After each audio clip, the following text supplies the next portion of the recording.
अमृतमय भाव में कुरांग शासन स्थित महाप्रभु जगन्नाथ अमृतमय प्रांगण में एक सांबादिक सम्मेलन करा जो सांबादिक सम्मेलन दल मत पंथ निर्विशेष समस्त बुद्धिजीवी मान सामिल कर मूल उद्देश्य हूँ महाप्रभु जगन्नाथ अमृतमय श्री जगन्नाथ महोत्सव मार्च मास 24 तारीख ठारू 29 तारीख पर्यंत ये कुरांग शासन स्थित जगन्नाथ मंदिर प्रांगण अनुष्ठित होगा जाऊँगी जो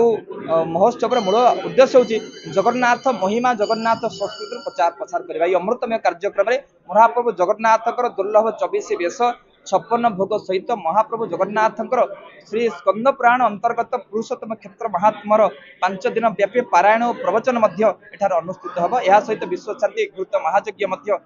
स्कंद पुराण रे आहुति दिज्व आर मूल उद्देश्य हूँ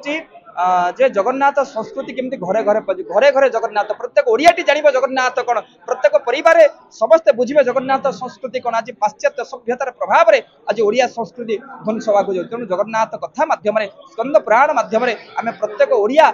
को आम जन चाहूँ जगन्नाथ संस्कृति कौन तेणु समाज केवल आपण मैंने जानिले मुझे जानिले जगन्नाथ संस्कृति घरे घरे पहुँचबनी आम समस्त अमृतमय कार्यक्रम में सामिल हेले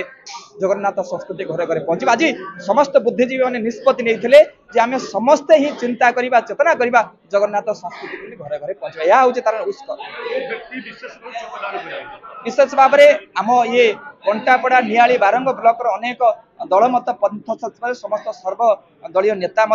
विभिन्न शिक्षानुष्ठान अतिथि विभिन्न घरोई शिक्षानुष्ठान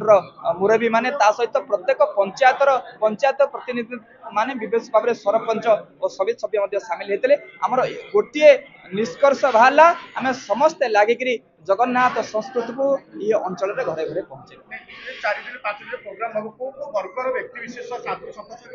देखो ओडिशा बाहर अनेक साधु सत सहित पूरी श्रीमंदिर 36 निजोगर समस्त सेवायत मान जो 129 सेवा अच्छी विशेष भाव में पाट सेवा आम सहित पाट सेवक अच्छा दुर्योधन साहू आउ आम सहित समस्त 36 निजोगर नायक पाखु आरंभ कर आम पूजापटा सामंत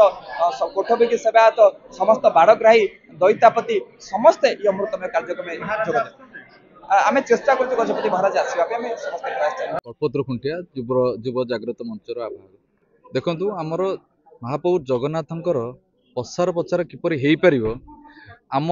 विशेषकर नियाली अंचल आ कटक सदर अंचल आमर एपरी कार्यक्रम होनी जोटी भी होती आम पाखापाखि अंचल होनी तेणु यहाँ आम 2 वर्ष है चेष्टा करूँ तेणु आज जो सांबादिक सम्मेलन है अलरेडी आम प्रस्तुति बैठक सरला खाली आपन को इनफॉरमेशन जनइबा आम कार्यक्रम करूँ नियाली अंचल लोकप्रतिनिधि विभिन्न सामाजिक अनुष्ठान किपर आम सहित मिसिकी ये कार्यक्रम को सफल करा जाय परिबो ये कार्यक्रम आज ये बैठकर प्रयास या सहित जगन्नाथ महाप्रभु जगन्नाथंकर 24 बेश यज्ञ आउ साधु सतंकर सम्मेलन जो कार्यक्रम आम रखीचु 24 मार्च 24 रु 29 किपरि सफल भाव में आपण मानकर सहयोग एटा करा जाय परिबो तार मध्य आज आपण मानक मध्य आम रखिलु एक कथा तेणु आगामी दिन में आमर विभिन्न प्रस्तुति बैठक अच्छी आपण मध्य इनफॉरमेशन पाई परिबे 5 दिन अतिथि को माने रहिबे साधु सन्त को माने आसीबे आम को माने 5 दिन सहयोग करेंगे सब डिटेल्स आम दे पारिबे।